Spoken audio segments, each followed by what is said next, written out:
Brett Perigo, tonight's second place finisher.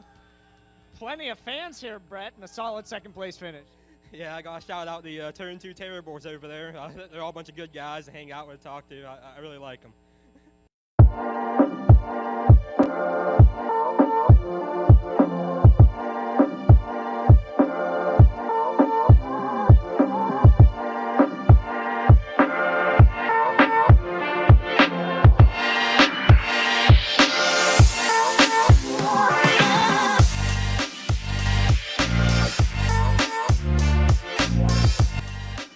How are you doing tonight, man? Hey, I'm talking here. You know who you're talking to? Macho Man! I'm on my way to Monday Night Raw.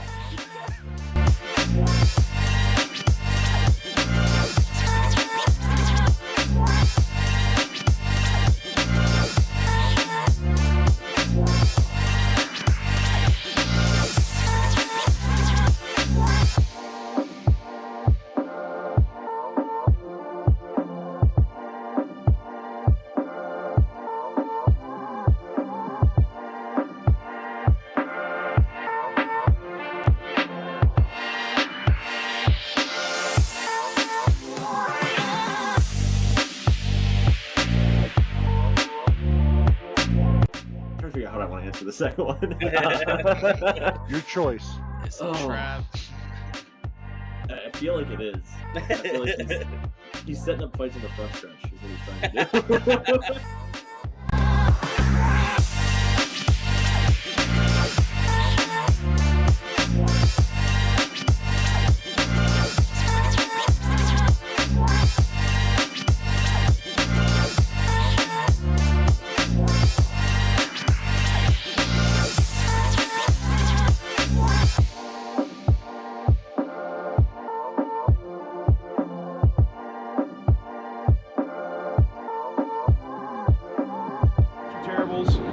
Speedway. We've got Devin Gordon with us. At Keen Motorsports Shop here with Kyle Keen. Sitting here with Sean Keen. We're going to talk a little bit about racing history. Yep.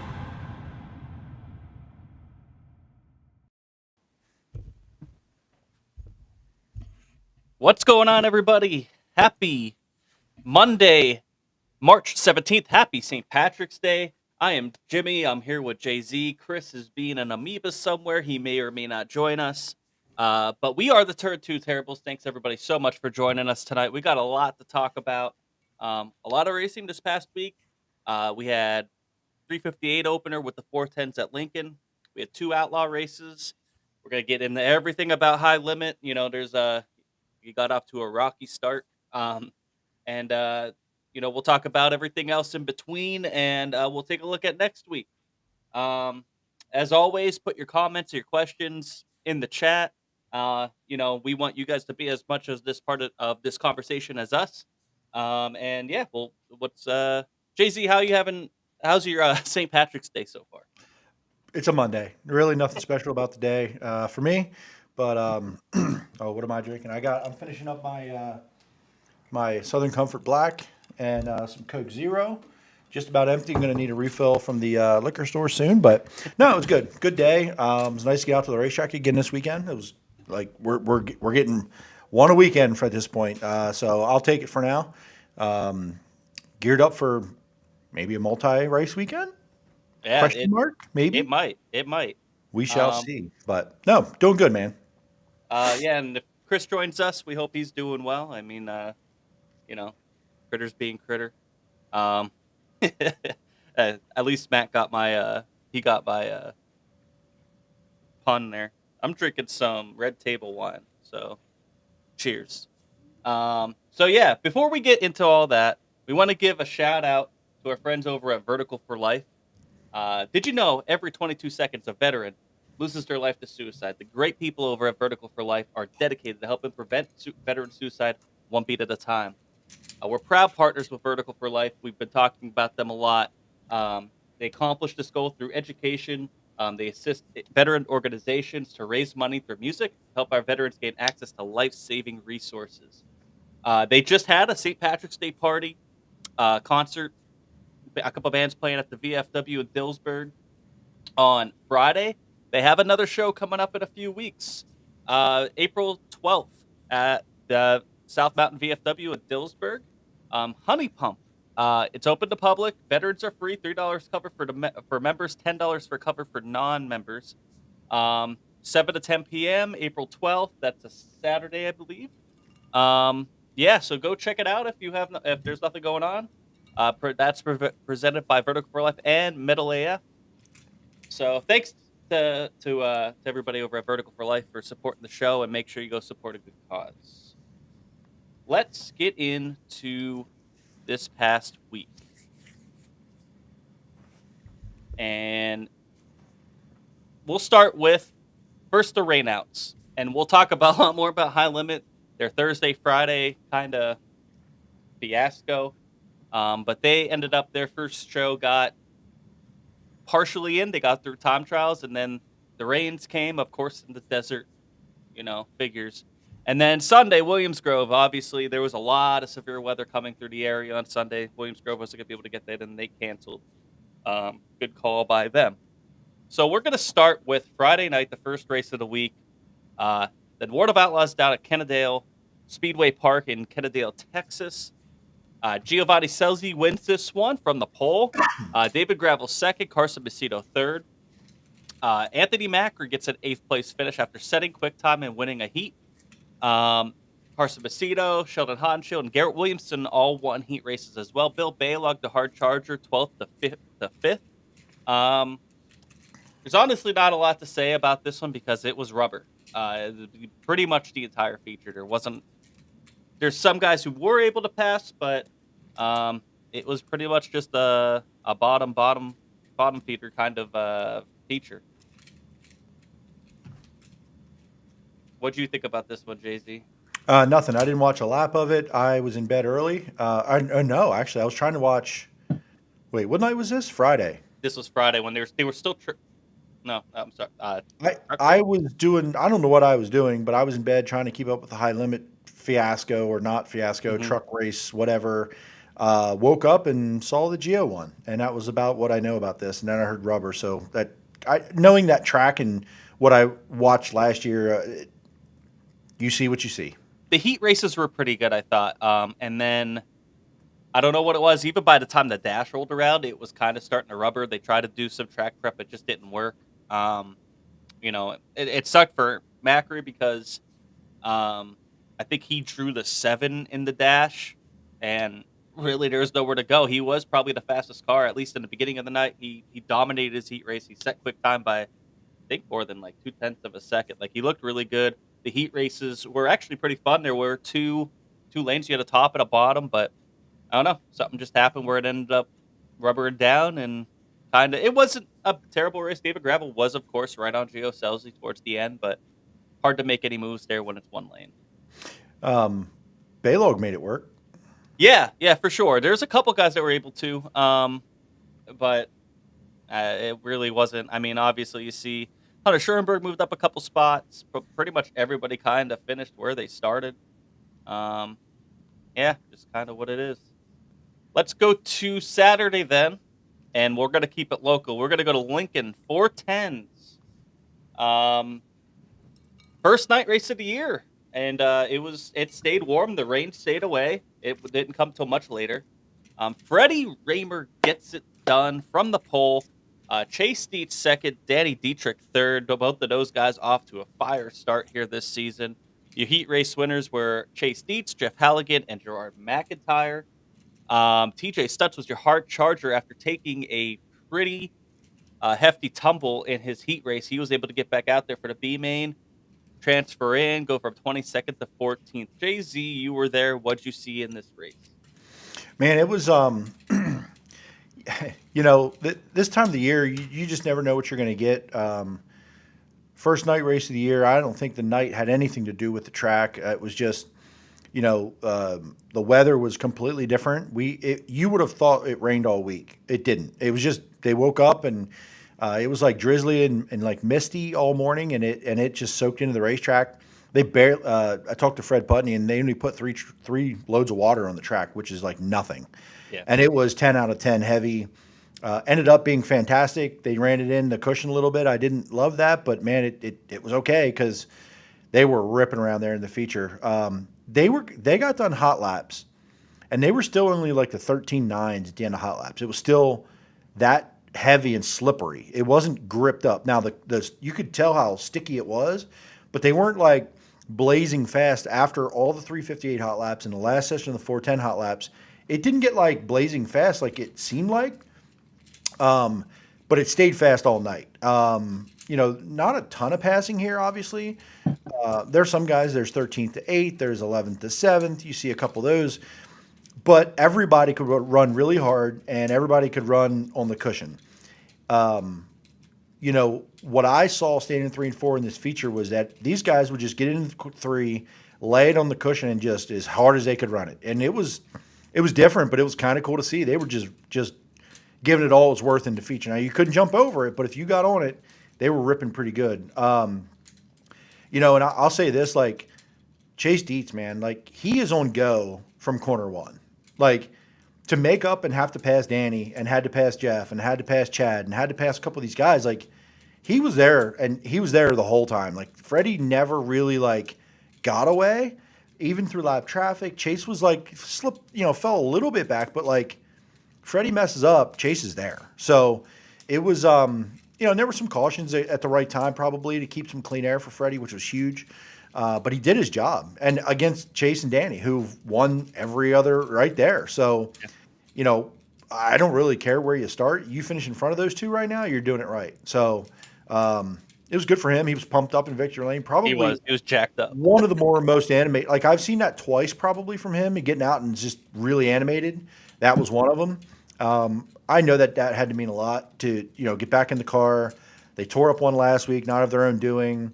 Like, pretty bad, right? And so he was pretty pumped up about it for sure. So it was a good race. Like, again, it wasn't like this major passing, but I didn't take my eye off of anyone because it was just everything was happening so fast. And these guys were driving so hard. And I'll tell you what, Chad Trout, that 1X, he drove the wheels off that thing. It was impressive. Him and Troy battled for a lot of that feature. And Chad Trout looked like, to me, if he was on the pole, he might have won that race. Like, he was driving that thing hard. So it was entertaining. I enjoyed myself. It was a long night. It still took a long time. There were some pretty big ones in this one. Yeah, there were. We had, so lap 14, you had Preston Latimus, a hard flip in turn 3. Kelby Watt, who made the trip out from Iowa for this one, runs into him, unfortunately, when he's upside down. Luckily, both were okay, but that 91, it's a shame because Latimus looked really fast. He was up in the top 10. He started 10th in this one, but that was a hard wreck. A lot of things tore up on that car. And then lap 16, there was another red, and this one was fun, at least to watch from the outside. I'm sure it wasn't fun for the drivers, but Tyler Ross and Dylan Norris get into it here a little bit. Both go over. Tyler Ross goes over, kind of helps.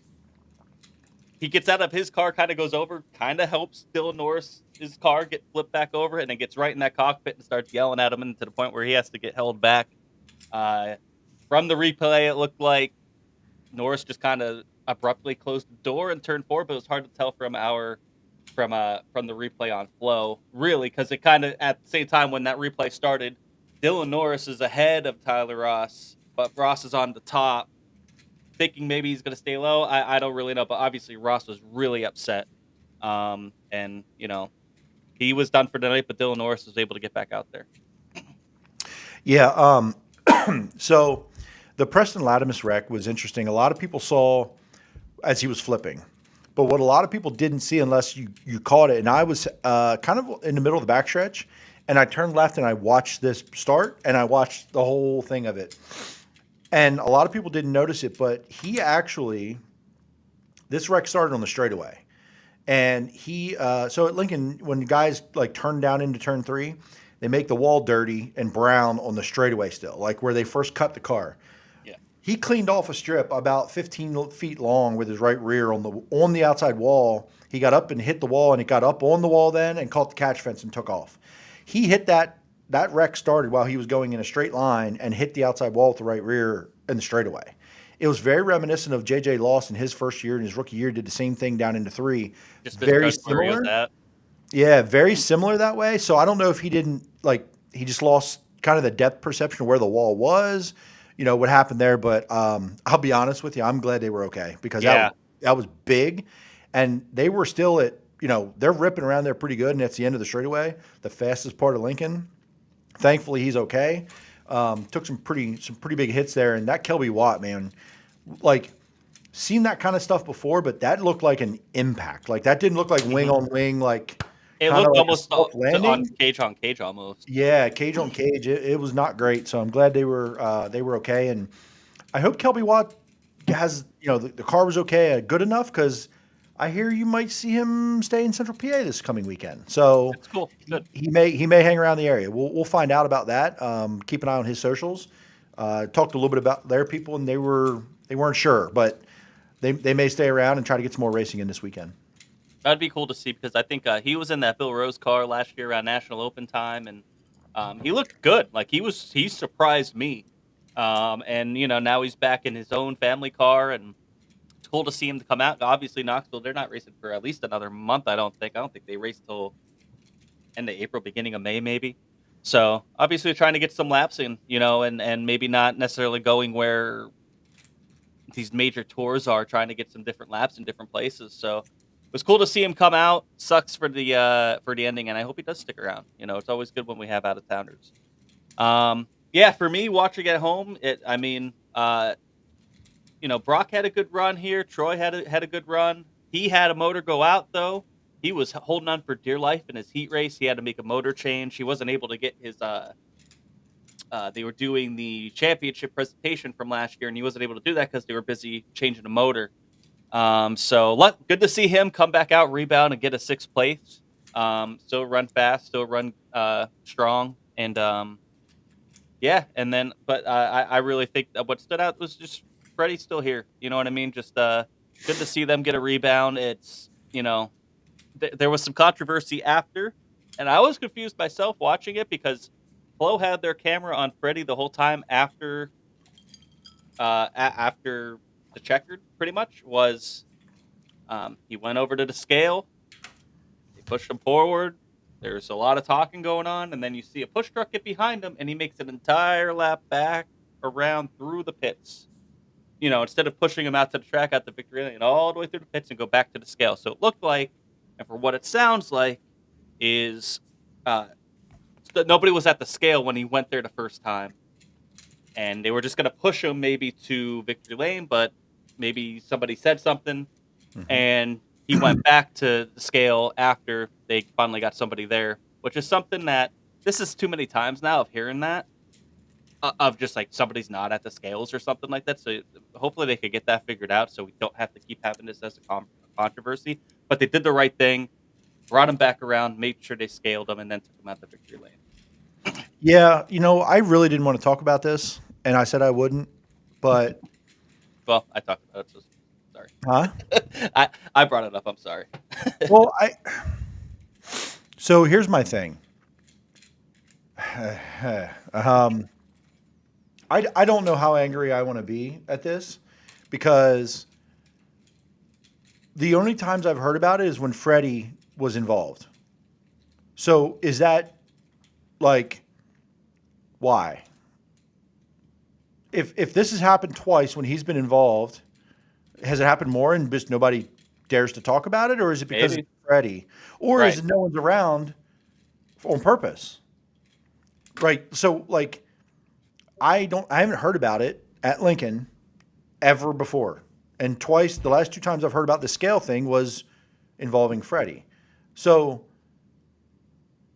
Yeah. I don't know what to think. I'm not there. I don't work there. I don't work for it. But I'm going to say this. I fully understand why other teams would be like, whoa, whoa, whoa. No. He just got, and they're like, Freddie's in the car. He doesn't have anything to do with it. He just got pushed on the scale and he got pushed off the scale. So, right. So they were like, no. Nobody was there to read what the number said. Okay, cool. Push him back around, and he clears the scales, and he goes. In fact, I think Steve Topper came out on social media and said everybody was like more than 100 pounds over. Yeah, Oh, with right. the amount of mud on. Nobody was going Right. to be light with the amount of mud on the Right. course. Nobody was close. But then you go to social media and it's conspiracy this. It's they had to put fuel in it Well, that. If you want to cross 3 times, it was this, it was that, it was this, it was that, it was this, it was that. And like what the part for me is this.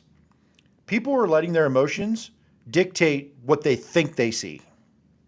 People are letting their emotions make assumptions about what they see. People are letting their emotions, and this is other teams included. So shame on all the teams that are making shit up too, or saying things that ended up isn't what happened. If you heard it through other people, you don't know shit. If you were there and you were part of it, let's have a conversation, or go have it with Lincoln Speedway. To be honest with you, that your guy you dislike the most won, and you can't stand it that much that you just flap your gums. It's either right or wrong, but you don't just do shit to throw shade at people in the track and corruptness. If you have facts, I put this on my page and everybody deleted their comments off my page, thankfully. If you have facts about it, go take it to the tower and be like, hey, you got some corrupt people working here.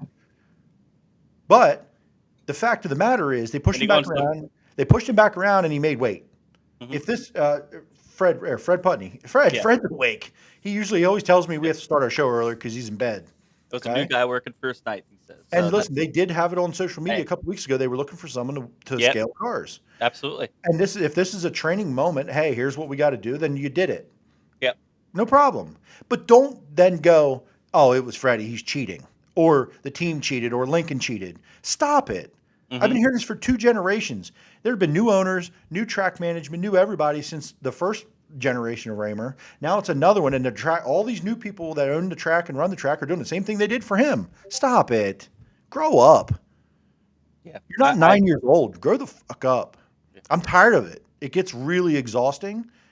Whether you like the guy or you don't like the guy, like let's just know the facts. And then if you get the facts, then you look like, and then you come out and you look like an asshole. You look like an idiot. Know the facts for one, but 2, just because it is Freddie, it automatically gets painted a certain way when it has nothing to do with Freddie.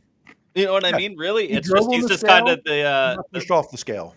Right. He's not driving it. You know, he's not telling them what to do. He has no control at that point. You know what I mean? He did exactly. Other than where to steer the wheel, I guess. But I mean, shit. You know what I mean? Like that. It's sad. At the end of the day, it's just kind of sad. Like it really is. It's kind of depressing to like actually have people think that they really truly believe that the only way he wins is when there's some sort of conspiracy. Like last year, nobody cheated for him, so he got 1 win. This year, they're like, oh, we're going to cheat this year. We're going to cheat for him this year and make sure he gets his wins. Last year, it was all quiet and he sucks. This year, it's all he's cheating already. So come on, grow up. Yeah. Like, and the thing is like we said, like there's so much mud on these cars. There shouldn't be a question if anybody was heavy or anybody was light. I'm sorry. Everybody was going to be over. It didn't matter. You know what I mean? Like, anyway. Yeah. Anyway, it's I do already. Yeah, I do want to get to some comments here.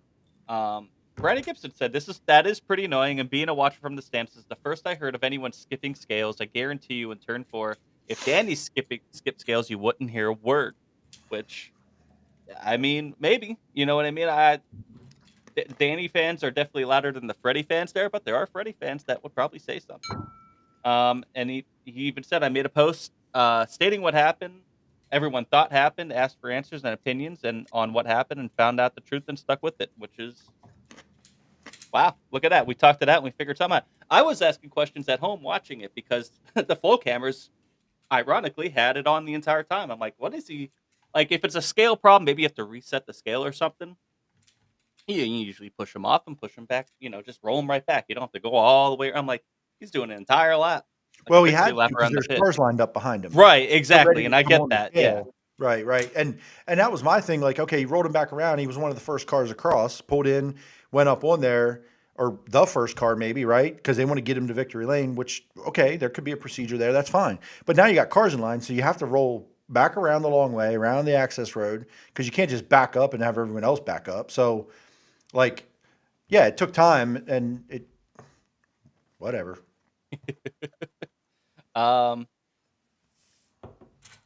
what else? Here's a couple other comments. You see Joey's comment? Yeah, they pulled off 15 pounds worth of mud. Yeah, and that's And that's that after that's after a feature where there wasn't as much mud as the start of the night. right.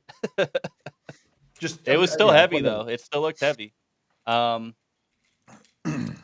says Chad Trout is overdue for a win at Lincoln or even at the Grove for sure. He's been really strong. He's always a player to be up there. If he's able to start in the top 10, he's a threat to win. Yeah. It's just a matter of getting himself up there. You know what I mean?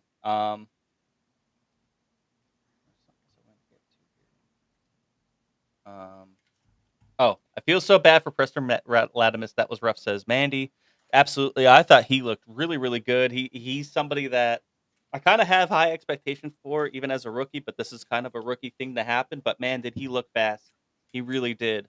And he's going to have moments like these, but on the nights he's going to be able to put it all together. He's going to be a threat. I really do. I think, maybe not a threat to win, but he's going to be up there. And I think we're going to see, hopefully we just continue to see that progression and the rookie mistakes kind of limit themselves and see the speed come out. And then Dave Scott Smeltzer says, another good run by the Stamen Motorsports team. Damn red flag or the 23 had it. Maybe. Maybe. You never know. I don't know. Freddie still looked good. I think he was kind of pacing himself through lap traffic at points too as well. But the clean air, the red flags definitely helped Freddie a little bit. But Freddie still looked pretty good. You never know what could happen though. And then our buddy Cheap Waffles here.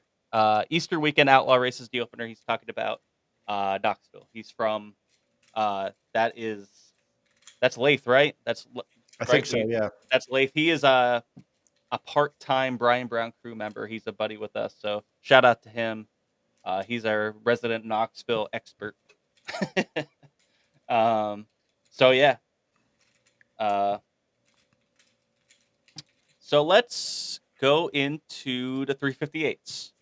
Well, Frankie Herr gets the win over Nash Ely, who started on the pole, finished second. Cody Fletcher from 9th to 3rd was your hard charger, finishing in 3rd. Ashley Capetta finishes 6th. She had a heat race win, and Logan Rumsey finished in 7th, also had a heat race win. 4th was Dylan Norris, and 5th was Chase Gutshaw. JC, what'd you see from this 358 feature? Frankie Herr doing Frankie Herr things, getting the start near the front there. Got the lead early and kind of controlled the race. Did end up around the bottom, in 1 and 2 there for the most part. And I think it probably went to the bottom at the end anyway. It was pretty far around for them. For most of the guys, there's a few of those guys that really like running the top. I know like Wyatt and, Logan and Jaden Wolf, like they really like to run the top. So it was cool to see, a lot of different things at the beginning there. I know Logan, he went from 3rd to 7th. He lost brakes. He told me after the feature that he just didn't have a brake pedal. And, it's kind of unsettling if you go into the corner and you don't have brakes when you think you're gonna. And he said it would be there once and then it wouldn't be. So, he kind of dropped off a little. Really good night for Ashley. One of her best nights, she said it, in a long time. Good draw helps, right? And she did her job in the heat race. Got a chance to get in a redraw there.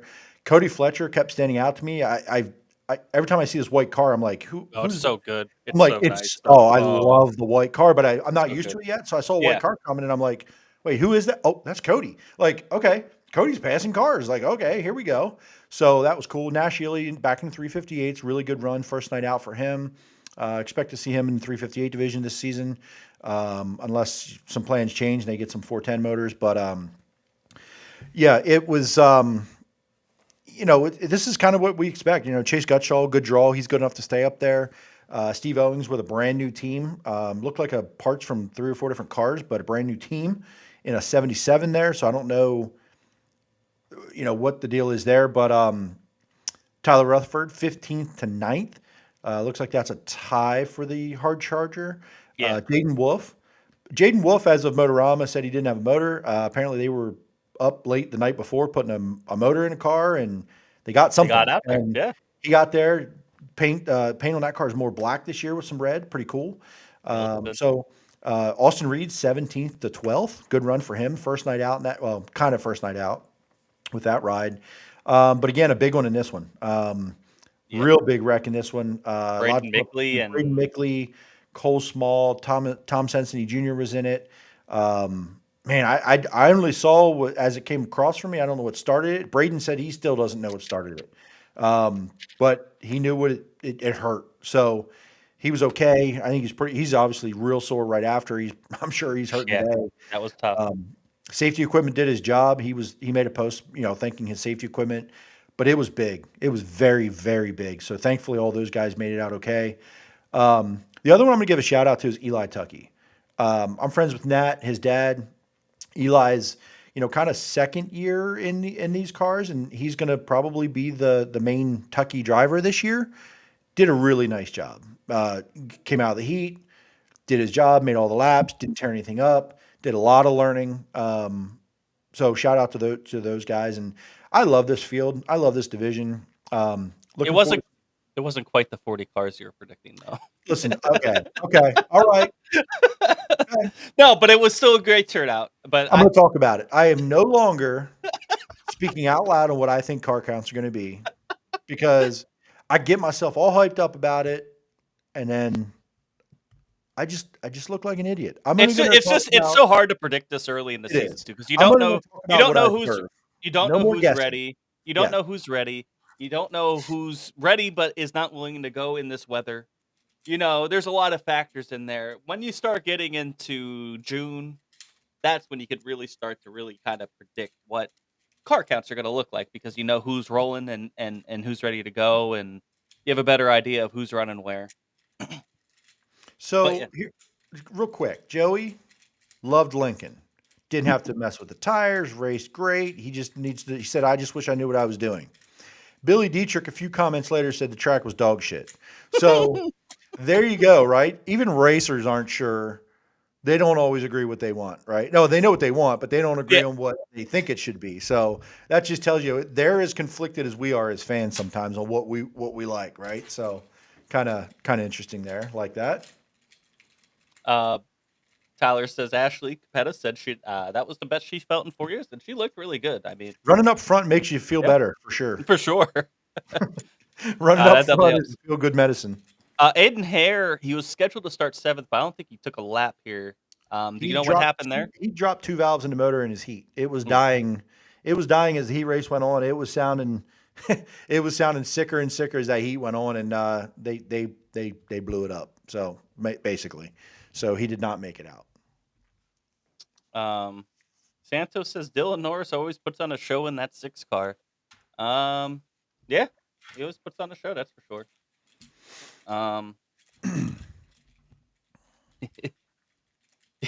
Billy says I'm not conflicted. Facts. Facts, bro. What's going on, Dirt in My Beer? How's it going, man? Good to see you in the chat. So let's. Any other closing thoughts from Lincoln? How was it pretty warm? I know for me here, because I'm way up north, but it was damp. It was kind of a chill in the air, and I'm like, I don't know. To me, because I know down there it was like probably 15 degrees warmer. It really wasn't. When I first got there, it was all day. I was at the York Parade at the York City, and I was chilly. It was cold. It was damp. It was breezy. Got to the racetrack. I ended up having my jacket off for a while. Sun kind of came out. It wasn't bad. Sun went down. It got chilly again, but it wasn't the worst thing ever. But yeah, the weather was not great at the beginning. It started to actually improve a little bit right before sunset, but it wasn't nearly, I would say, warm. No. Right. Yeah. Billy says no. The weather sucked. Upper 40s. Yeah. And he says, I hope they put twice as much water on the That will cause a rain out. That will be a cancellation. If they put double what they did this weekend, it will be a cancellation. I guarantee it. Yeah, so we'll talk about next weekend here in a little bit. Let's get to the other events on Saturday night. We'll go back to the World of Outlaws here at Kennedale Speedway Park on their 2-4. Buddy Kofoid wins this one from second. Sam Haferteep comes second. And Gio Selzy with a nice weekend, finishing third here. Heat race wins when Sam Haferteep, David Gravel, Connor Morell, and someone you don't see here is Bryce Lucius. We'll talk about him in a second. Skylar G was your hard charger from 26th to 13th. David Gravel was your overall quick time. But like I said, your quick time in Flight A was Bryce Lucius. And he got up in the dash. He was running in the dash. I don't know if he just. It looked like he just kind of hopped the cushion and started going end over end in the dash, and that's not something you want to see. He had a lot of damage to fix. We saw our buddy Zach Hampton helping out on Dirt Vision. There was a red flag in the B main where they had to do some fest repair that really helped them, but still, at the end of the day, Bryce still had issues, wasn't able to really turn any laps, and had to pull off the track, which sucks. He had the car almost out there to go and retain his. I think he was gonna restart. He was gonna start 8th in this feature. Then he didn't get out there in time because he had to pull off. Started in the back and then still wasn't able to get it going. Sucks for him, but it's definitely a head turner for how strong he was early in the night at a track that he was never at before this weekend. Anthony Macri, 9th place finish, another top 10 with the World of Outlaws. He's been out there pretty consistent. He can't really break into the top 5, but he's been fast at quick times, one heat, stuff like that, got into the dash. Just can't seem to break out of that 8th to 12th range right now. But I'm sure they'll pick it up. But Buddy Kofoid wins this one. It was a much better race. Jay-Z, you see anything from this one? Yeah, I mean, look at Donnie Schatz out there beating the Reese Morans and the Howard Moores of the world. I mean, what a rock star that guy is here. You know, what the hell's going on there? Anyway, hey, 21st to 14th though. Hey. Okay, sure. Sure. You know, Macri, talking about Macri there, and one of the things I saw noted that they brought down a new car. That car they started a year with, they've already moved on from that into another one. So looking for more speed. And I think he talked about either this one or the night before, they immediately could tell it was a little better. Like he knew right away, like I feel better right away. So we'll see. We'll see how that goes, you know, depending on where they go next. And listen, you look at the top 9 there, like Conor Morel, probably one of the better nights of his career, but otherwise you're fighting against the best of the best. Yep. Right. So you're gauging it off of that a little bit. Right. So we'll see how that goes. And he's going to continue to follow them, I believe, through the rest of the month and then back over here in April, I want to say. So we'll see. But yeah, no, good for Buddy. He needs more of them, right? If he's going to contend, he needs to really these nights that Gravel finishes 5th, you better be the winner if he's finishing 5th. Yeah. Sheldon looked really good in this. He went from 14th to 6th. Carson Baceto, obviously 16th to 8th. They there wasn't a lot of passing in the heats, which is why you see some of these Donnie Schatz's, Carson Baceto's, Sheldon Hansfield's back there. Zach Hampton started 10th, finished 12th. Something here, our buddy Leith says, hey, definitely need to talk about the Rookie of the Year battle this year. And I got to hand it to the World of Outlaws. They got a hell of a roster this year, and it's better than what I thought, at least from this small sample size that we've had so far. Conor Morel doesn't look like a slouch. Hunter Schoenberg is pretty good. Garrett Williamson is better than I thought. Zach Hampton's been better than I thought. Chris Windeman, that 7S, is better than what I thought. Now let's see what they could do all over a course of a season. Sure. Once they start getting more nights on motors and stuff like that, how do they face that adversity? That's where you really see guys start to make or break. But pure speed wise, Skylar G as well. Pure speed wise, they are much faster than I thought. You know what I mean? Sometimes you get these rookies that come out here and they can't even beat the locals. Oh, Cole Macedo is another one who's probably the favorite. He finishes 22nd here, and he's the last finishing rookie out of everybody, which is kind of crazy to think about. Yeah, it's a very strong class, a very strong roster.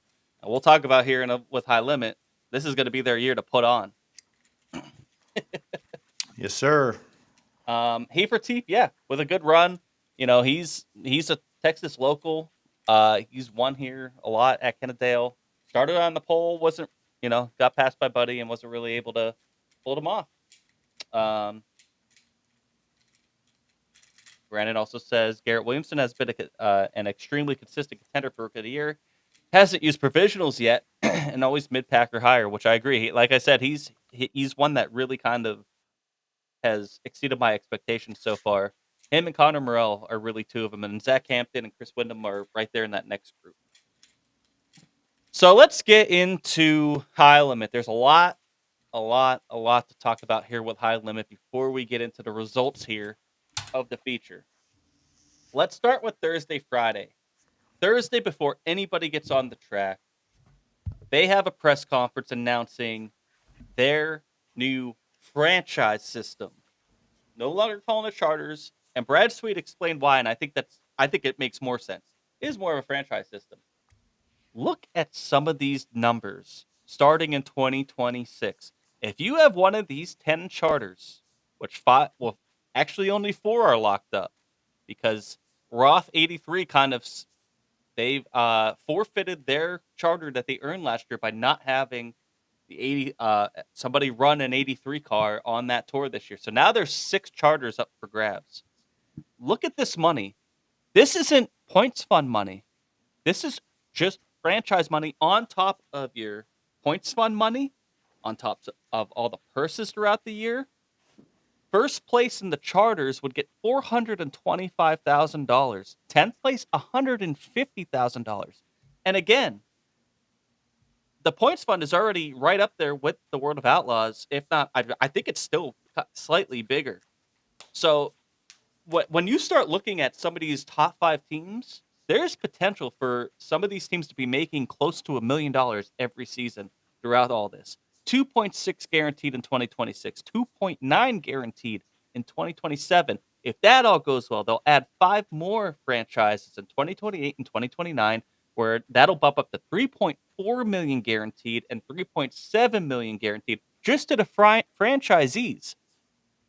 There's 4 million in 2026 going to the entire fund. So teams that are still trying to get in it, there's more money to be given out. There's a lot of money going into this. It's great to see. Jay-Z, your thoughts? It looks like to me that Brad Sweet and Kyle Larson are all in, as they say. And this is what I mean. If we look at the model and with Flow, right? There's TV money. They're putting out the ratings on it.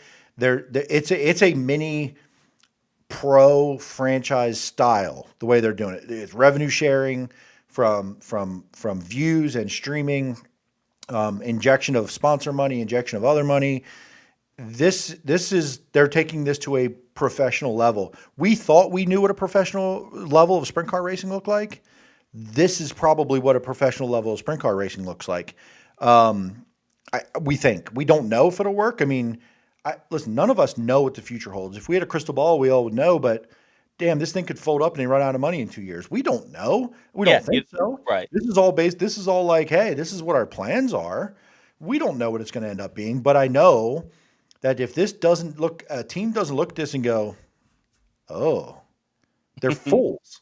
They're Right. fools. And what does WRG have to do? Do they have to do anything? Do they continue to get drivers, even with this being a real thing? Because in 2027, to me, will be the key. You got 2026 rolling, you're 2025 rolling. I'm sorry, 2020 next year and the year after are going to be the key on if there's enough demand and enough right stuff to get into that now 15 franchises. Whoa, watch out. That'll be like a pivotal year. Like I think next year will be that pivotal year. We'll see. But I mean, I don't know. I just have a hard time thinking this isn't where you need to be if you're going to run your business like a business. Like I don't know. We're all fans. We're all going to be watching and observing. And I don't know, like there's a lot I don't understand and know about this stuff, but like, man, this is a lot of money if you want to be a professional race car driver, and these guys all talking about running it like a business. Listen, you can run it like a business, but you're losing business for the most part, right? Unless your sponsors pay the bill. This is a professional level of motorsports, and go buy Flow. Like, go sign up for Flow and support it because this could be the future of sprint car racing. Yeah. We actually got at a national level. Matthew Barrett actually says, with high limit franchise going up, do you think Flow subscriptions and ticket prices will go up? Sure. I don't know. Yes. Maybe. Sure. I'm sure they will, but I don't think that's factored into this. I don't think they're like, oh, we're just going to start charging fans more, and that's where this is coming from. I think it has been so successful with sponsorship and everything that they've been able to bring in and the model that they have to be able to say, hey, we can do this. You know, I mean, I'm sure a lot of this is coming from Flow, but they have a lot of really big time sponsors. Sure. You know, just like World of Outlaws too. I'm not nothing against the World of Outlaws at Mhm. all. Correct. You know, but this right here, you can if I'm David Gravel, if I'm Carson Macedo, or their car owners, I should say, I'm $250,000. Give me your charter, and you can go out and make about 4 times that amount, being as fast as those guys are on this tour. It'll still be you know, you still got Brad Sweet and all. You know, don't get me wrong, Rico, Tyler Courtney, but Brett Marks, obviously. But I mean, what this does here is gives that perspective and that value to these charter systems. And it's a 2-year average, so if you aren't in it yet, you ain't getting this.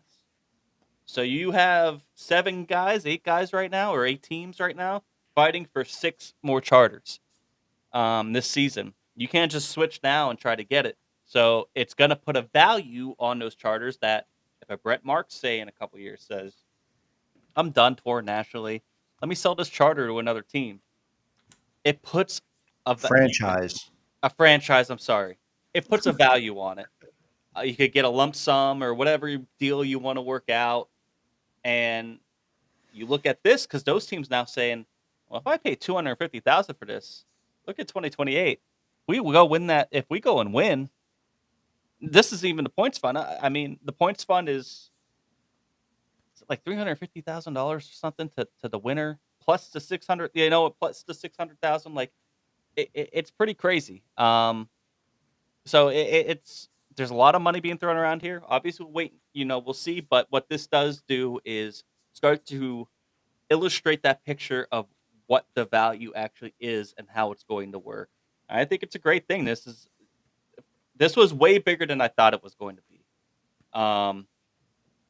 Just because when you start doing the math, if you are a top 5 team, you're going to be making somewhere, but you have the potential if you go out there and perform to get 750 to maybe $1 million if you're a top team in this series. Yeah. This it is huge, and it's way more than I didn't know what to expect. I didn't put a lot of time in researching this last year or two because there wasn't a lot out there. It was pretty vague, and I felt like I wouldn't understand it. I still don't understand all of it. Like this is a lot, and it's a lot of money. It's a lot of commitment from, the High Limit Series, from Kubota, from all the sponsors, from Flow. And like Billy said, Flow has so much revenue from everything else, it's a drop in the bucket. But Yeah. Flow has to be, if a lot of this is revenue sharing from Flow, they're moving some money around to make this a thing. When I look at the most viewed things on Flow, sprint cars aren't it. It's usually it's the college sports, it's the cheerleading, it's the most streamed, most viewed thing. It's not this. So yeah, but are they taken from one? I don't know. Like there's so much to this that I don't understand from the Flow perspective, from Brad Sweet and Kyle Larson's money, maybe from Kubota, from other sponsors, from whatever else is saying. But they're putting a lot on the table here, and it's a big commitment from the series. If you're not involved in this series, you're going to potentially miss out on this. I think you'd be short-sighted unless I just can't see why you wouldn't want to be a part of this. And Right. that's the whole goal, Well, right? They're putting their money where their mouth is and saying, we're going to do this. And here it is. Do you want to be a part of it or not? So The only thing that I can see being a downfall is if you aren't right now on the series, you're on the outside looking in. You're gonna have to pay to play to get this. Some of the top teams might be able to do that. Like I said, maybe a David Gravel. David Gravel goes and wins 2 in a row, dominating the way he is right now. Do you stick with the Outlaws? I mean, unless like I said, the ball is now in the Outlaws' court. They've done a great job, I think, of so far trying to keep up with High Limit, being loyal to their guys or their teams, and helping them get money, through their platinum memberships and all that. But you can double your income in a season if you're really good. So this is what High Limit needed to do if they wanted to take away the top guys. So it's insane. It's we'll see how it goes. But this was a big commitment from High Limit and everybody else, and I think it's going to be exciting though to see what happens here because now, like I said, the ball is in the World of Outlaws court. On like they said, they have probably a stronger roster this year, the Outlaws do, than High Limit. Not even in terms of the amount, but just in terms of how good they are from top to bottom, the way it's looking. However, that can change real quickly when you start putting out money like this. And then after this announcement, the press conference happened, and the rest of the night did not go very well for this series. It was windy, it was chilly out in the desert, very windy. They did have, it was like 35, 36 cars or something like that. I can't remember exactly what, but they had a good turnout, and they went out for hot laps. It rained all in the morning. The scoring loops weren't working, so when they're trying to do time trials, they had to stop people. Justin Peck, who ended up going quick time that night, had to make 4 different attempts because the scoring loop didn't work. They're trying the timing light. That didn't always work because it was blowing over. It was just a disaster for them to try to get in. And then after time trials, it starts raining. Not very hard, but enough. And then the wind just didn't die down to the point where they said, hey, we're going to cancel it. We're going to cancel tonight. And the problem with that is that the truck race was happening on Friday night, which is why they ran this on Thursday. Why it was a Thursday-Saturday show to begin with. It's right there, same complex, just like Charlotte. It's right there. They were going to run it Friday after the truck race. Of course, what happens out in the desert? It rains. Everybody knows that. It rains during the truck race, delays that enough to where they ended up just having to axe the entire night. Just a very, very rough start for them the first 2 nights. We get to Saturday here. Christopher Bell, who was in the 69K, is out for that night. Darren Pittman is in. And then there was, of course, controversy throughout this night. Corey Day does get the win over Kyle Larson and Brad Sweet on your podium. Tyler Courtney finishes 4th. He had a heat race win. Austin McCarl finished 6th. He had a heat race win. Justin Peck, 22nd to 7th. Your hard charger. Rico Abreu started 6th, finished 10th. Also heat race win. Brian Brown started 7th, finished 23rd with a heat race win. And finishing 22nd, who started on the pole, was Darren Pittman. He was quick time of the night. Looked like the best car all night. Ends up running out of fuel. Same reason why Brian Brown is down there in 23rd. He was dominating this feature, and there was a lot of different cautions, reds, and they ended up running. A lot of guys started up running out of fuel. I think Rico was one that ended up running out of fuel as well, but it was already a lap past after Darren Pittman had lost the lead. I think they ended up just parking it. Earlier on in the dash that you don't see here was Aaron Reitzel, and he took a clump of a rock, I don't know exactly what,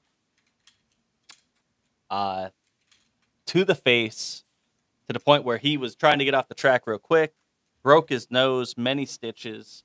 Who was it that got put in the car? Just the start, basically. It was like Justin Sanders. Justin Sanders, thank you. And it wasn't just a start. They then blew up a motor. That's true, yeah. So the luck just kept going down and down for that team, but we hope Aaron's all right. We expect him to honestly be a factor in this title hunt for the 87 because Aaron Reitzel's been so strong in that 87, but it's a shame to see that happen. Yeah, so that's why I was making kind of the pun of a rocky night because there was a lot of clumps going around. Ty Gibbs made his debut in a 410 sprint car. He made the feature out of the heat. First lap, he goes over into a pretty tough flip. I don't know, Jay-Z, what did you think of this night? I think that these tracks, Charlotte, Texas, Vegas, need to get their shit together, and they're run by professional organizations, and this is unacceptable. If it was really rocks that not only we know it what was hurt Reitzel, but were blown up tires as well. Too fast for tires to be doing that at the speeds they're going. Fairly not narrow, but fairly narrow enough. Just unacceptable. It's just not acceptable. And listen, what's high limit going to do? Right? Not go. They're going to put pressure on them, do whatever. But like, I don't blame The them stands for were it. packed. Yeah, I don't blame them high limit for this, right? Like, it sounds like they try to keep getting rocks out of it and this and that. Like, you either do or you don't. Like, you either get the rocks out of it or you don't. Period. End of sentence. Like, what is so difficult about it? Like, figure it out. You don't run many races. They don't just magically show up. You either have them in there or you don't have them in there. Like, figure it out. It's these tracks. It's the same ones that are like right beside these NASCAR tracks: Vegas, Charlotte, and Texas. They're all shitty surfaces. What am I missing? Like, or am I just being opinionated and I'm wrong? But that was crazy. I don't get it. Like, it shouldn't have happened. Add in the fuel situation, just not great. Just not great all around. They don't run there very often. So I heard a couple things. They don't run there enough, so they didn't know exactly what the lap count should be. They made a lap count number. Some guys ran out, some didn't. And there are people talking about, oh, I run a 33-gallon tank for a reason. Everyone else should too. Like, all the people that didn't run out are going to look at the people that did and go, ha ha, you should do this. And then everybody else is going, we knew, like, we filled it up. We should have had enough, right? So it's a no-win situation when cars run out of fuel and others don't. And then as soon as they start running out of fuel, they throw the red flag and say fuel stop. Right. It's bullshit. I've seen it too many times in our sport. Like, here's the thing, because David Gravel went off on this. Mm-hmm. There's a lot of conversation on X about this. Some guys are running 28-gallon tanks, and then you have a thick bladder, so you're getting even less. Some are running 29, 30. Everybody's running a different tank. It's not standardized. Correct. Plus, you have Darren Pittman, who's out there running out in clean air, running harder than probably everybody else has to. They probably figured for a certain lap amount, maybe they have to bump it up. But at the same time, if not everybody's not running the same tank, you can't hold everybody to the same standard. Well, you can because you ran out, right? That's his point. The rule books both say, word for word, we recommend a 33-gallon tank. There's no requirement. They're recommending it. Right. Guys are running 28. So if that's the way that they're calculating, They do. We're going to run 70 inch or 70 laps. I'm sorry, or X amount of time, whatever. However they do it now. I think it's laps now that they run. It's total laps, correct? Total laps under caution or whatever. That's how they figure it. And if you're running a 28-gallon tank and you're making that weight sacrifice, at what point do you say, "Hey, that's on you"? You know what I mean? Correct. And that's the big debate about it, right? Like, Gravel says they run 33. And they don't have fuel issues. They don't want to have fuel issues. They set the lap count at 65. They made it to 60 when people started running out, but then some didn't. So listen, if you run out of fuel and you didn't put enough in or didn't run enough big enough tank, yeah, that's on you. But for other guys to go, ha ha, you didn't run it, blah, blah, blah, like 99 out of 100 times, it doesn't become a factor. But when it does, it shouldn't. And I don't know what the right answer I is agree. here. And part you of don't it's want to on- see it come down to fuel mileage. You don't don't. want to see that. That's not what sprint car racing is. It's Well, nobody was racing thinking I'm saving fuel. Everybody's Right. racing going, I'm racing until I'm not told not to. But everyone can do the math. You should have already known by now what you were burning throughout the night. Did that change for the feature? No. You knew what you burn all night. So what's the deal, right? So I don't know. At some point, people are going to get tired of getting their asses burned on this, and they're going to run 33-gallon tanks. Yeah, I think at some Like, time, why- at be some smart. point, you're going to have to standardize it. Yeah. That's because then a series like this or a track or whatever can be conservative with, hey, I know everybody can make it at least 65 laps. We're going to. Well, they didn't know that. That's the thing. But that's They didn't know that because they didn't race there in 9 years. They didn't. Sure, They didn't. yeah. know. They made up a number that they thought was the best scenario. And maybe it was for some. But I think, who was it? Larson, I think, said that if they went back green without a fuel stop, he had 3 gallons left at the stop. He said, I don't know if I'd have made it the other 5 laps. right. So even if he ran the bigger one, they weren't sure they could have made it all 65 of these total laps. So I don't know. But there's got people back in the pack who probably having to lift a lot more that probably would have been fine. They would have Right. been fine to make it the rest of the way, even with another yellow. You know what I mean? And it's like, what do you do? And I sympathize a little bit with what High Limit had to deal with there because you don't really know between going to this track for the first time in a long time. You know, you're figuring off a 33-gallon tank. You know, then you add the factor of the thicker bladders. Some 33-gallon tanks can maybe hold 32. Some can maybe hold 31. Like Yeah. a gallon is a big difference. So it's tough. I think at the end of the day, they probably just have to be a little more conservative. I think at a point, maybe what they have to think about doing, and this might sound stupid, but sometimes they're running 10 caution laps because they're letting people get their repairs in the area, you're better off just maybe, I don't know, throw red. I don't know. I don't know what the answer is here, but you got to have some type of standardization, I think, before you go anywhere. That's my opinion. Because how is a sanctioning body supposed to gauge what their thing is if everybody's not going to run it? I will tell you my takeaway though. Corey Day is legit. Yeah. And the 69K, everybody in the sprint car world, if you didn't know, you now know. You should know. Because this one, they had the spotlight on this track and this race in Vegas and, companion NASCAR. And everything I kept hearing about it from other drivers, which they already kind of knew, was the 69K is an alien machine. Like, put anybody in it, for the most part, it's fast, right? Like, it's fast. So that was pretty cool. I mean, honestly, like that's a pretty cool thing for us as PA fans. I know we didn't get the result, but like everybody knew who the car was. Mm-hmm. Every single person in the field and watching was like, oh, right. So, but cool for Corey Day. And I mean, the cream rises to the top. Yeah, Day, Larson, Sweet, Courtney. Corey Day was catching Darren Pittman before he ran out. It probably was going to be a nice finish there because you had him, you had Larson, you had Sweet all charging. But Pittman, I think I saw this on a Drivers Project, which is a good podcast. They also go listen to. They put out a question on their social media. Is the 69K the best car in the country?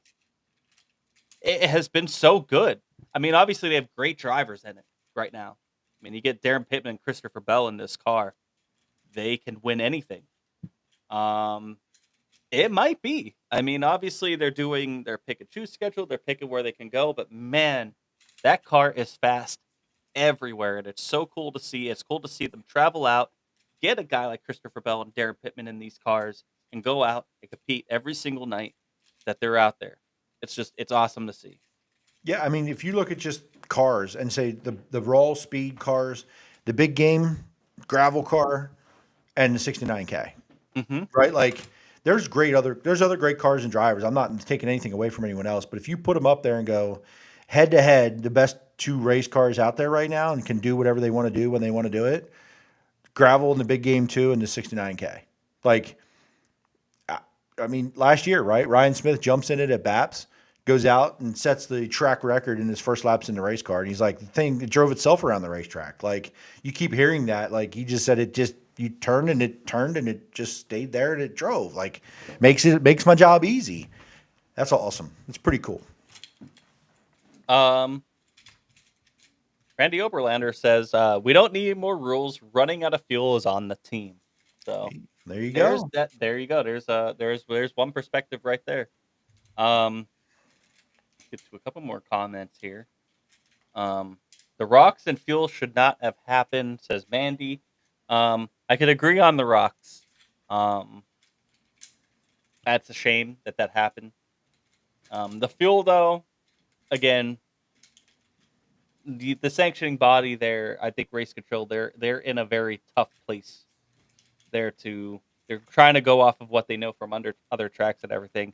Now that they know with this track, hopefully they I think there's a lot of potential with this event, a lot of potential at the dirt track in Las Vegas. You saw packed stands there, a lot of new fans. There's a lot of from what I was seeing, there's a lot of NASCAR shirts in the stands, which is good that you're bringing in a new fan base um, into sprint car racing. You know what I mean? I know it's brought a lot of people into it. You know, you could love it or hate it. Sprint car purist, old school people, whether you like it or not, you need more fans to keep this all going and get the pay that you want. NASCAR fans, they're itching for something like this. You could see that. And I think NASCAR's been doing a good job of kind of promoting this. I mean, you're seeing the 69K on NASCAR broadcast because of all this. Wow, mind blowing to me. So I think it's a good thing overall. You could love it, you could hate it, but either way, it's bringing fans over to the sport. Fans that are wanting really good racing, they're coming over to sprint car racing as well. I think it's great. Um, you just hope you can make good, lifelong, diehard fans out of them. And I think you can. I think you can with the product that you're putting out there, especially with High Limit. That's definitely a possibility. Um, what else did I see from this? I think that was it. Oh, Kyle Busch was in the booth. Well, Christopher Bell early on was in the booth with Chase Rodman. He was pretty decent. Kyle Busch was amazing. He did the Xfinity race, and he's good in the booth. But then he came in. He got a couple things wrong, just because he's not 100% in the sprint car world. But man, was he good! And I thought it was really good to have Chase Robin have that other person to bounce off of.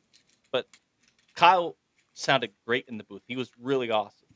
Yeah, it was pretty cool. It was cool to see that side of him and crossing over. And he's into dirt world a little bit, right? He did Chili Bowl, and his son's into it, and he's smart. He's knowledgeable enough. He didn't have a huge background on all the drivers in all of them, but like it didn't matter. It was refreshing. It was fun. I enjoyed it. I agree. Yeah, I thought it was good, and we hope to see. They have a lot of. I don't want to say a lot, but I think there's like 2 or 3 more weekends where they match up with a NASCAR Kansas weekend. and Texas. Yes. I thought they did it again at Las Vegas. Do they go back to Las Vegas again at the end of the year? I don't know. I have to look at their schedule, but either way, I think this is a good way to start the season. To be honest, they just got to get the track right, and obviously, it sucks to do it at night because it's so cold out in the desert, especially this time of year. But you take what you can get, and you get that many net. I mean, for Saturday night, right after I think Saturday night was great. Right after the Xfinity race, you bring over, you get packed grandstands there. It was great. It was awesome, and honestly, for something like that, for me, like as a NASCAR and sprint car fan, like I would consider going out for a whole weekend if I know I'm going to go see 2 sprint car races and all 3 series of NASCAR. Man, I'll make the trip out there. You know what I mean? That's something for that you got to think about, and I think High Limit's doing it right. They have that NASCAR advantage. World of Outlaws have tried to do this a bunch of times before. I mean, obviously they try to do Evolution, but High Limit has a little bit more connection right now with them, obviously with the Kyle Larson thing, and I think it's good for the series and it's good for the sport. Matthew Bird says mandatory rock screen. I don't know. Like, here's my thing. The series will mandate a fire bottle that no one wants or likes and doesn't work half the time, but they don't mandate a rock screen. I don't know. Make it make sense. I get that. I get that, but at the same time, it can really obstruct the view if you're not used to it. You know what I mean? Preference and everything. Just same thing with. I guess because I'm not a some driver. drivers. Some drivers like the opening closed up, and some like it open. You know what I mean? It's kind of like that. Kind of a driver comfort preference You know what? inside. Make seatbelts optional. They get in the way. Well, they no, hamper that's your going movement. No, that's going too far. I think. Is it though? I don't know. I'm just not all on board with having to make it a mandatory rock screen. You take the risk, and the thing is even if you have the rock screen, obviously it helps. You have an open cockpit like that, it could come in that way too. It could come in many different ways. You're getting pelted with dirt regardless, whether you have a rock screen or not. And if the rock screen is that obstructive to you you don't feel comfortable and makes you more of a weapon out there on the track, then where's the balance? I do think you should probably have a rock screen. I'm just saying that.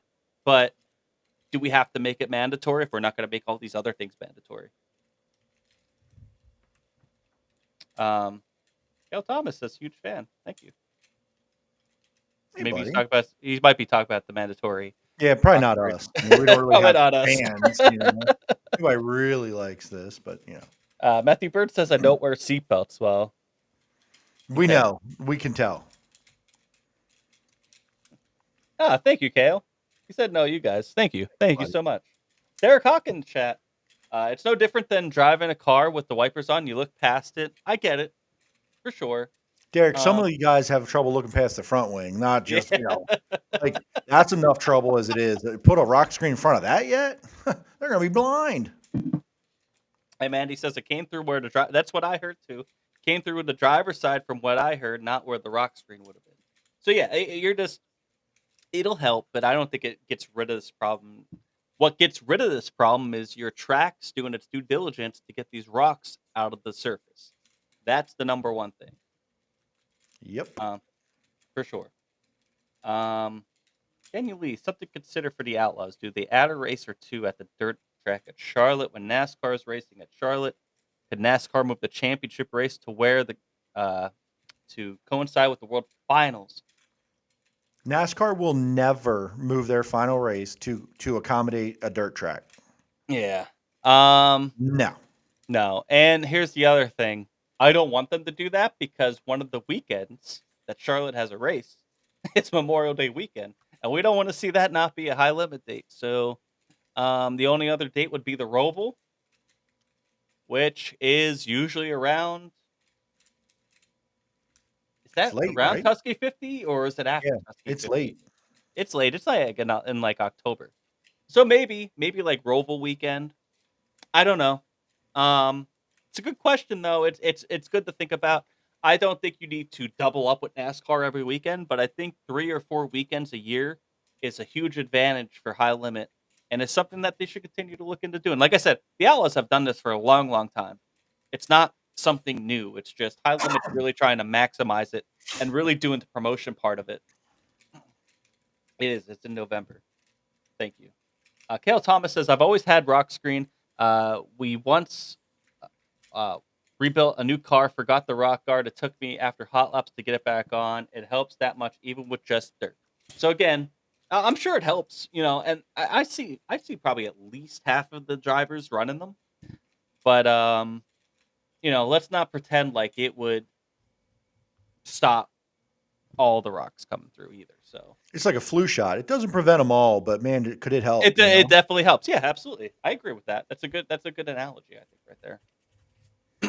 Roval is usually weekend after National Open. That's something that could really happen then. You know what I mean? Like they could go from here down to Charlotte. They're already going to go there a couple weeks later. So, let's go into the weekend other weekends. Jesus, other winners. Dylan Stoyer with the Short Track Super Series at Port Royal, and I'm going to tell you something. I'm kicking myself for not going because this was a fun-ass race to watch.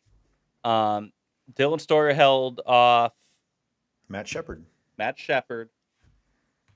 That was probably one reason for a lot of cheers, but man, it was a really good race through traffic and everything.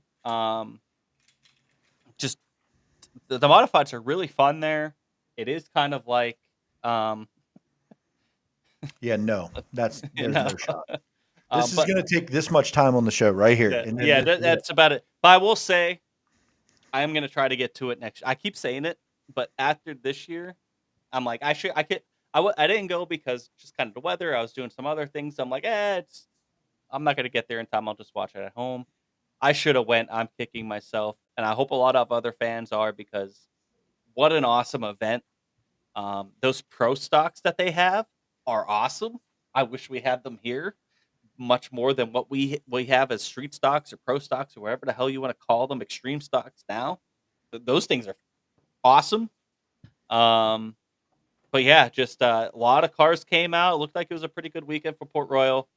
And if there is a place that's going to make, other than Bridgeport, that's going to make modifieds exciting for me, It'd be Port Royal. Those two tracks, just because of the banking, I think, make them a lot of fun. AJ Flick gets the win over at PPMS over on Sunday, over Brandon Spithaller, and I can't remember who was third. And the Cap Henry wins at Attica on Friday night. They got theirs in to kick off their season. Yeah, it was a fast race at PPMS. Thank you, Randy. Tyler says, Modifieds put on a show for sure. They're even better on bull rings. Pro stocks up in New York are badass. I don't know if they're better on bull rings or not. I thought they were pretty cool on the big track, but maybe that's just me NASCAR brain. Weekend preview coming up this week. Lot of races here. We got a midweek show Wednesday night. High Limit doing a small California swing here. Thunderbolt and Tulare Wednesday night. Friday, you got High Limit over in Bakersfield, California, Kevin Harvick Kern Raceway.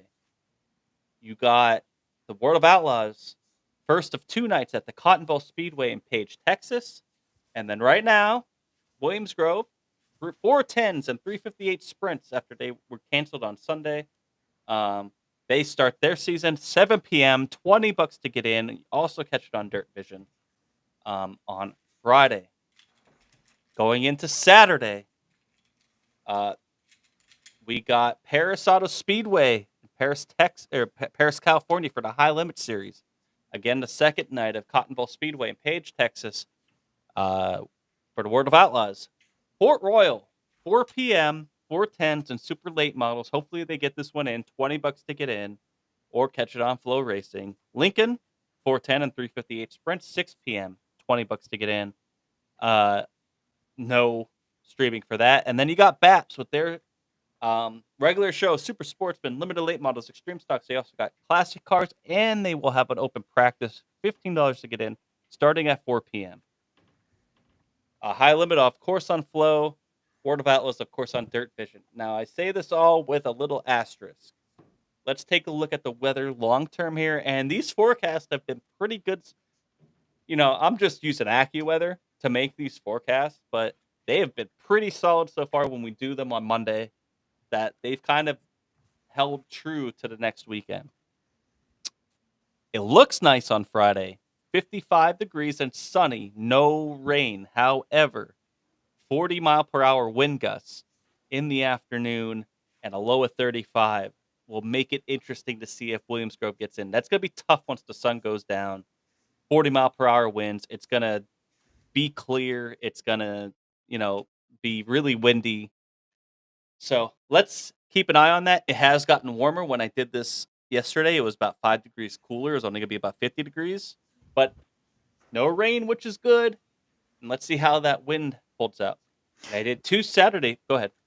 Just based on some social media comments this past week, knowing on Monday that it's going to be cold Friday night and windy, Williams Grove should just come out and cancel now. Screw promoting their race and their event. They should just cancel on a Monday. So everyone has enough plans a week ahead of time to make plans for Friday. That was the comments I saw. Everyone knew it was going to rain. Everybody knew the storms were coming on Sunday. Oh, why didn't they cancel on Monday? Oh, right. Weather has never changed before. I think 24 hours ahead is plenty of time. It's plenty. People are so stupid. Yeah. I can't do it. I don't want to do this anymore, Jimmy. I quit. And the thing is if you are a way out of towner, like say you're a Kelby Watt that's looking to come to race, just reach out on social media and be like, hey, what's the percentage of racing? You know what I mean? For us as fans that are local, it don't matter.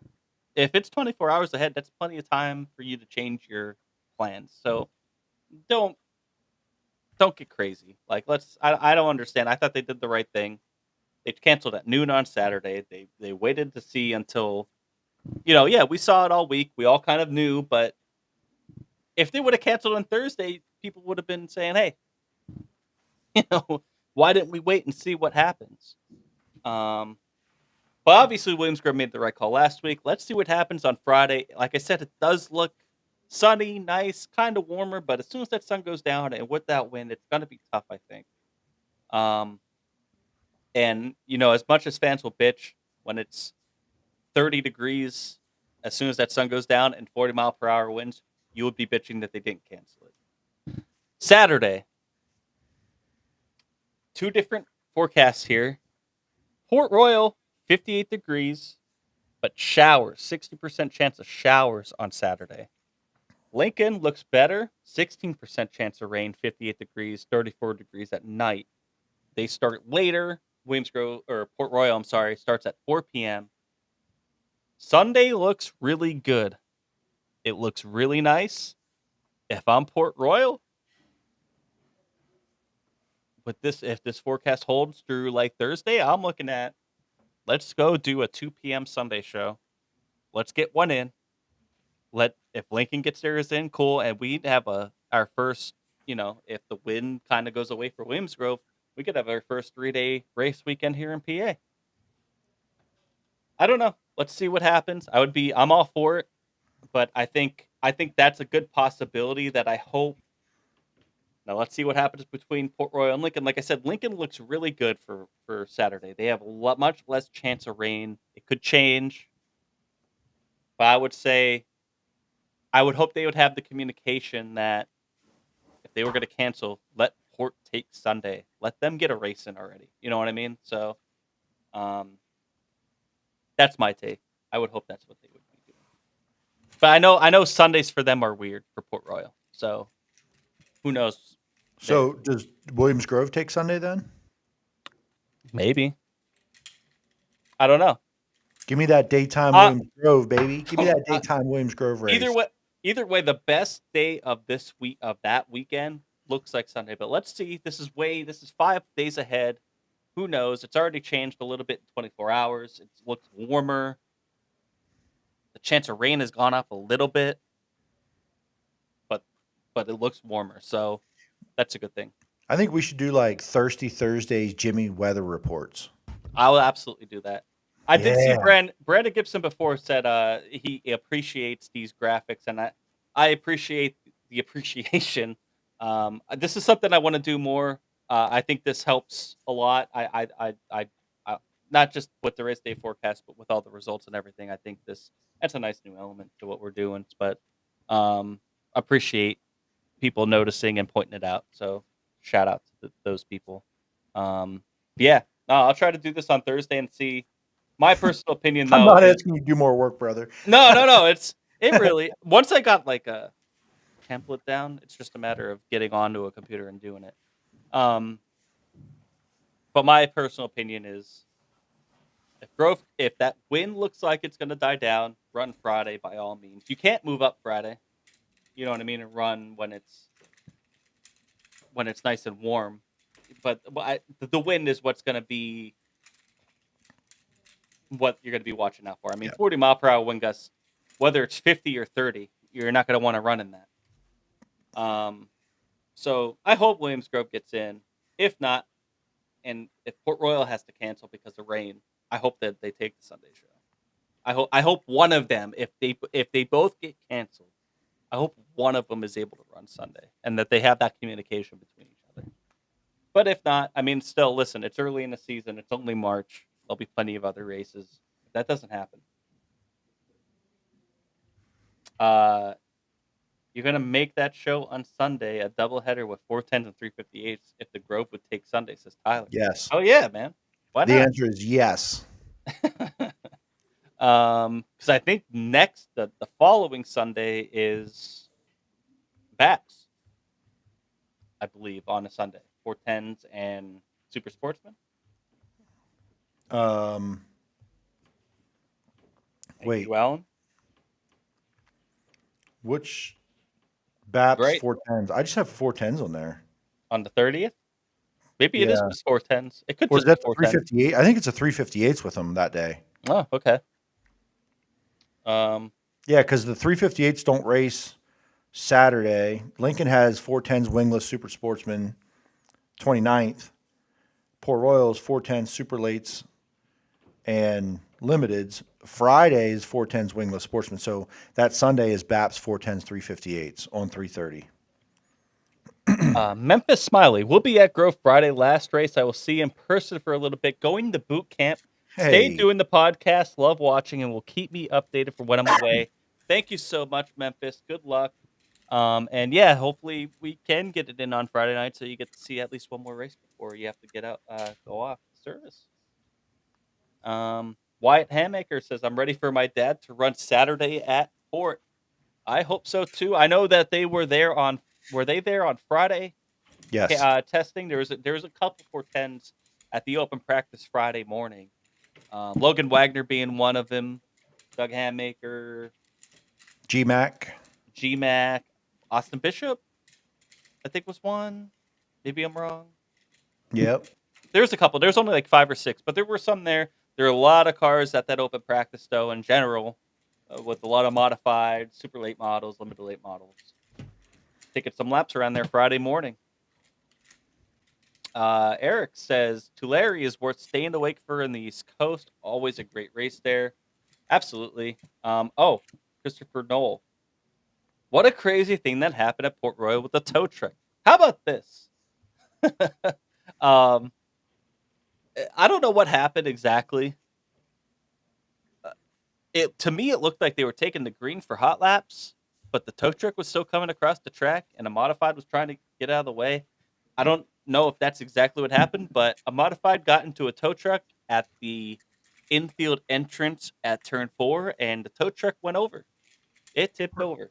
Perfect pit maneuver. I mean, I can't believe it. Craziest shit I've ever seen. Yeah, apparently they flipped that tow truck right back over and went right back into service. So it's good to hear everybody was okay and everything was all right. But it's just a very odd thing to see. That's a very weird thing to see. Yep. Tyler confirms 330 at BAPS, 410s and 358s. Santos says he will be at the Grove Friday, barring weather. Port Royal Saturday. If all this happens as scheduled, I'll be at Port Royal on Saturday. Other than that, I'm not really sure. If it gets pushed to Sunday, I'll be there on Sunday for sure. Port Royal is definitely the first one I'm going to be going to. If it were to get pushed to Sunday and Lincoln happens on Saturday, maybe I try to do that. But What else, Jimmy? Because I have something. go ahead, all you. Floor is yours. The first at track T2T experience for 2025 is upcoming. Yes. So, do you have any of this ready? Or Yes, ready-ish? I have one. Yeah. So, minor announcement. T2T will be live and in person at the Fallen Firefighters event. We will be doing pre-race at the pre-race party. We'll be out doing interviewing drivers, have fans, whatever they need us to do with this event. And it's an event I've been at a bunch of years, and it's big. It gets bigger and bigger and bigger, and it's growing and growing. So May 17th, 11 a.m. I believe. 11 a.m. This party starts. So all kinds of things going on. Great event. I already saw someone commented they bought a lap already. So I don't know how many are already purchased and taken out. But the Little Memorial, Saturday, May 17th at the Fabulous 410 358 show, I believe, right? Yes. I didn't even check that, but this is a big one every year. The laps are for both I believe, are they? Oh, no, it's just for the 410. I'm sorry. But it is 410. Okay. No. Yeah, but it is 410 and 358.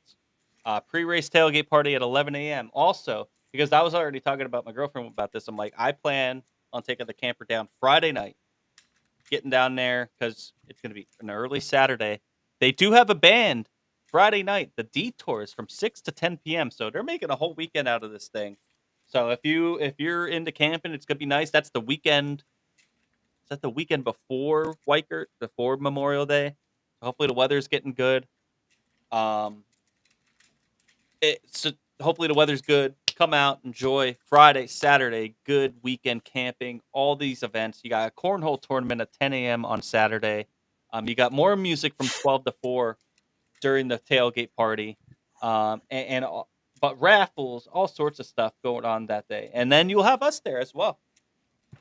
I mean, if that doesn't sell it, nothing does. See us idiots, they're talking. So we're going to have on Don Livingston helps run this event, and we'll have Aaron Bollinger on the week before that event here on the show. We'll do an interview, sit down with them, and have a conversation about how the season's going for Aaron, and a little bit more about this event as we get closer and he continues to, put the details together. But everything in promoting this is in full force. So hopefully we get some extra cars out. We get a lot of fans, and we pack this place. It can be an all day party. If you're looking for something to do that day and night, this is where it's going to be. So come out, start getting drunk in the morning, sober up in the afternoon, Hell yeah. and then get going again at night at the race. So looking forward to that for sure. We're excited for our first at track experience for T2T. Yeah, for 2025 for sure. Steph says, how much does camping cost at Lincoln for that weekend? As far as I'm aware, outside of Outlaw events, it's free. It's free. Now for like Outlaw events, they have the overflow camping. I think it's like $30 or something. But for this event, it should be free in the designated areas, in the east and west parking lots. It should only probably, I think there was something about parking on here. I think camping probably for that weekend, based on this, will only be on the west side. Okay. Cool. Because they set a lot of this stuff up down at toward the field there in 1 and 2 on the east side. They set a lot of this up down along the bottom side there, where some campers typically camp. This event will probably be west side parking only in what they call the overflow camping area. All right. Good to know. I hope so, because I like what they do with this event. I've always wanted to go, and definitely gonna make it this year. Gonna make it a whole weekend out of it. I'm excited for it, man. Kale Thomas says we might be there. We hope to see you here, man. That'd be awesome. That would be awesome. Steph says, hey, that's awesome. One of our favorite races to go to the past few years. Randy says our favorite event of the year. So this is something for me that I've been able to watch from afar that I've always wanted to get to. It looks like they do put a lot into it. You have all the fire trucks there, and they just do a lot for a great, with the fallen firefighters and everything. Great cause, and this looks like a great time, and one of the bigger events that it has turned into one of the bigger events for Lincoln in the past few years, and as it should. They put a lot of work into this. Just like we've had Ashley on about the Sterner Memorial, and they put so much work into that, and they just haven't had luck with weather most of the time. But they put a lot of work into it, and it's cool to see a lot of people putting work into these events, and people coming out for them, as they should. It's great. Camping and party is in the overflow area, if same as last year. Yep. Jimmy, you need to come to the Sterner race in April too. I will try to get to that for sure. That's coming up in a few weeks. Wait, so the party is also on the west side? Sounds that way. Oh, yeah. Nice. Okay. I don't think it's in the pits.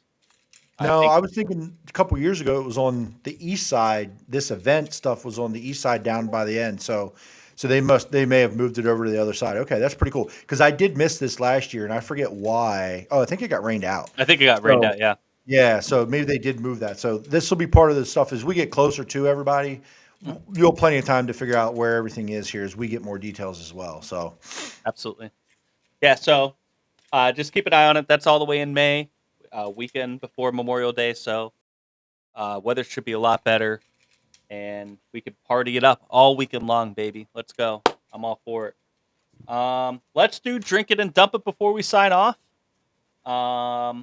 Drink it to somebody or multiple people, teams, whatever, that had a good weekend, and dump it to somebody who maybe had a poor weekend. Do you want to go off first?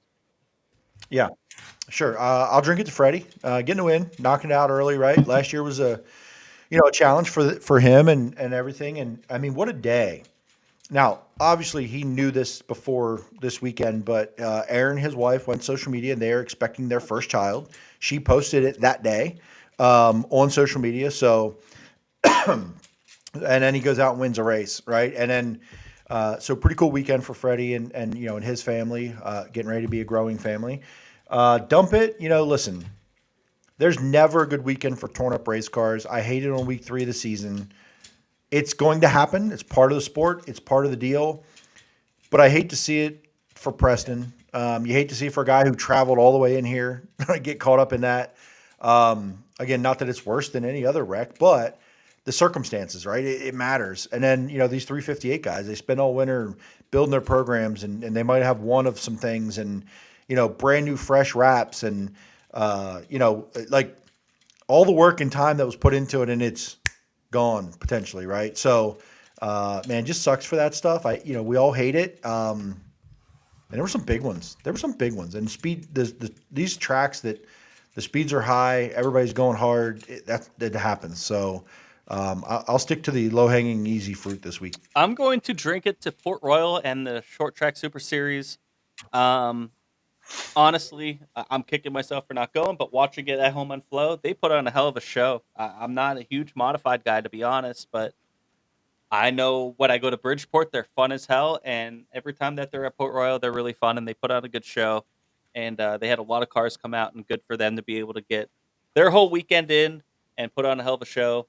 Dump it. I'm gonna go to Preston Latimus. I really think he's somebody that I really think highly of as a rookie.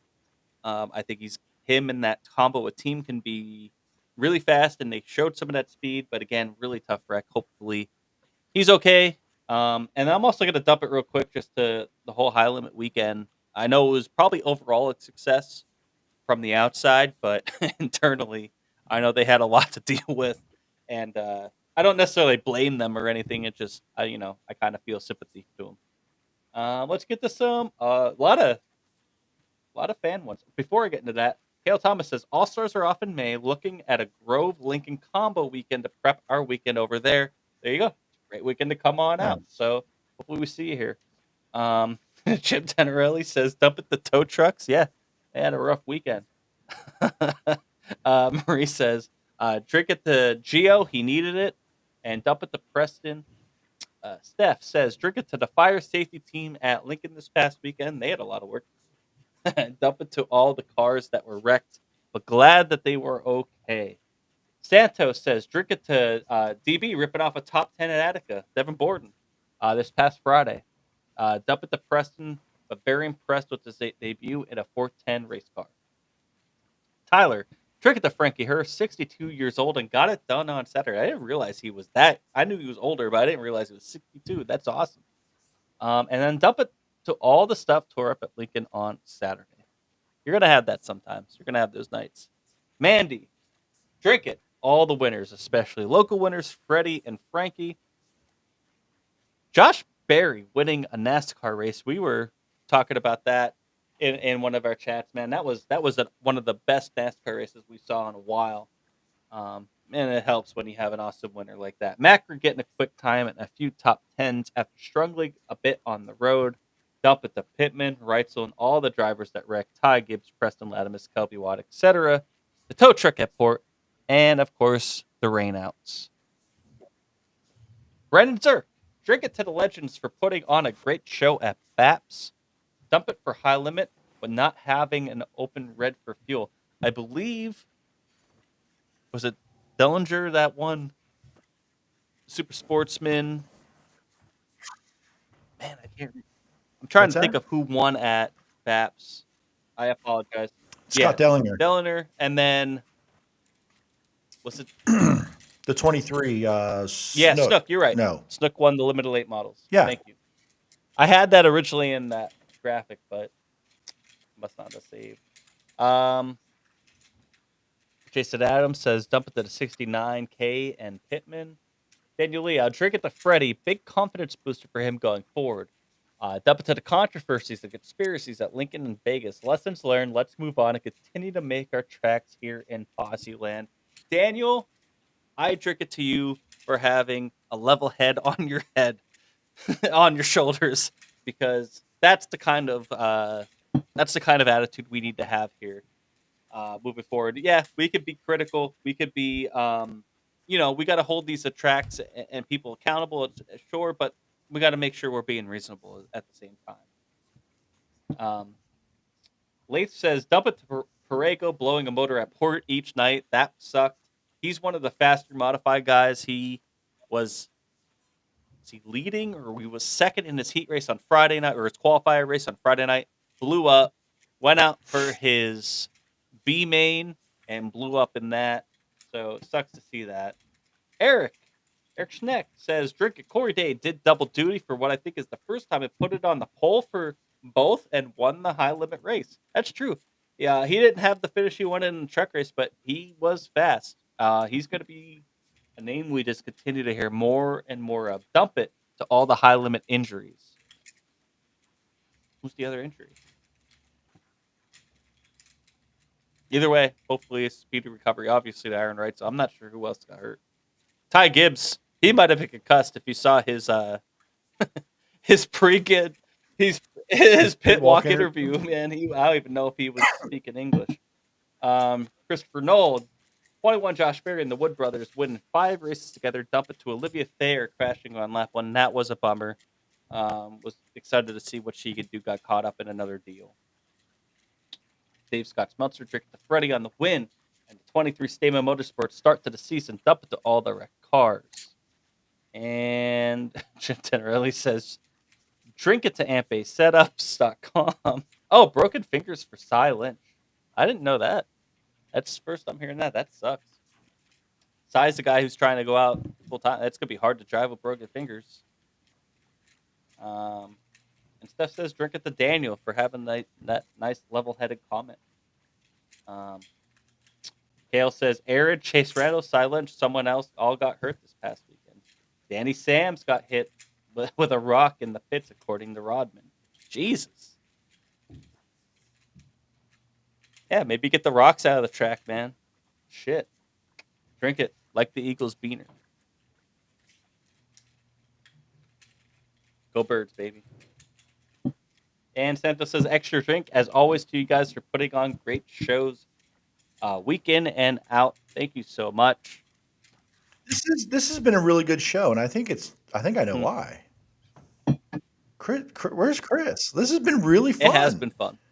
We do miss Chris. Maybe he's out working. Maybe he's interviewing for another podcast. We miss our amoeba, our resident critter, Chris Lynn.